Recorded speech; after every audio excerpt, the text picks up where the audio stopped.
Gold bullion sensitive to U.S. Fed's hawkish or dovish tone as tech recession deepens.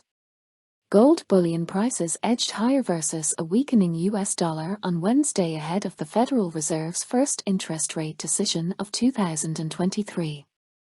Wholesale gold bullion bars traded in London rose to $1,932 per ounce, almost 20% above start November's 2.5-year low after new data said U.S. jobs growth slowed to the weakest in 2 years last month, missing analyst forecasts by almost 60%.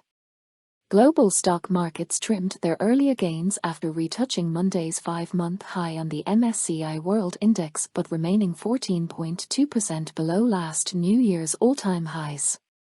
As gold rose before today's Fed decision, betting on the central bank's announcement continued to put near 100% odds on a rise of 0.25 percentage points, the smallest since last March's lift-off from zero, when U.S. consumer price inflation was running at four-decade highs of 8.6%. With inflation slipping back to 6.4% on the latest CPI reading, a 1/4-point rise today would take the Fed's overnight target rate to 4.75% per annum, the highest since the global financial crisis began in summer 2007.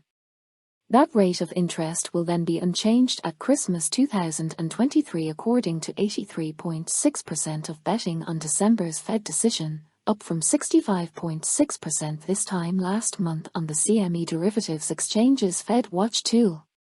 A dovish tone by the FOMC would ignite a continuation higher in gold, while another hawkish surprise could easily see half of 2023's roughly 6% gain given back today, reckons one pundit quoted by MarketWatch.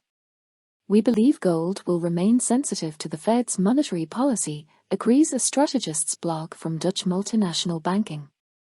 A less hawkish Fed is likely to lead to a weaker US dollar, which would support higher dollar gold prices.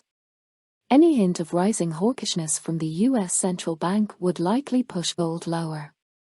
Meanwhile, fears of recession should provide support for gold, the Ing blog adds, forecasting a first-quarter average gold price of $1,800 against the $1,899 achieved so far.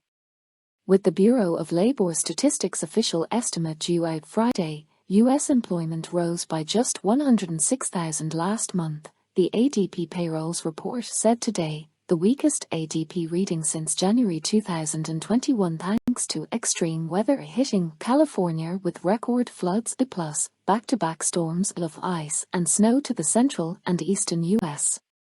The dollar fell from yesterday's 2-week high on its trade-weighted index against the rest of the world's major currencies. With tech firms continuing to cut headcount after the stay-at-home computing, shopping and streaming TV boom of lockdown, shares in social media platform Snapchat lost some 15% in after-hours trade overnight after it reported weak at sales and projected a decline in 2023 earnings. Shares in software developer Electronic Arts lost over 10% as it shelved mobile phone versions of some popular games while cutting staff. Global sales of tech devices will fall more than 5% in 2023 after dropping almost 12% last year, according to analysts Gartner Inc., saying that the depressed economic market will continue to dampen demand for personal computers, tablets, and mobile phones. Giant U.S. automaker GM in contrast yesterday gained 8.4% after it reported record quarterly earnings plus a $650 million investment in the production of battery metal lithium. Gold investing caution ahead of today's Fed decision, however, saw the giant GLD bullion-backed trust fund end Tuesday unchanged in size, while the smaller IAU from iShares shrank 0.1% with its first outflow since Christmas Eve. All told, the quantity of bullion needed to back gold ETF investment funds worldwide has now shrunk by 11.1% since last April's record high according to data from the Mining Industry's World Gold Council.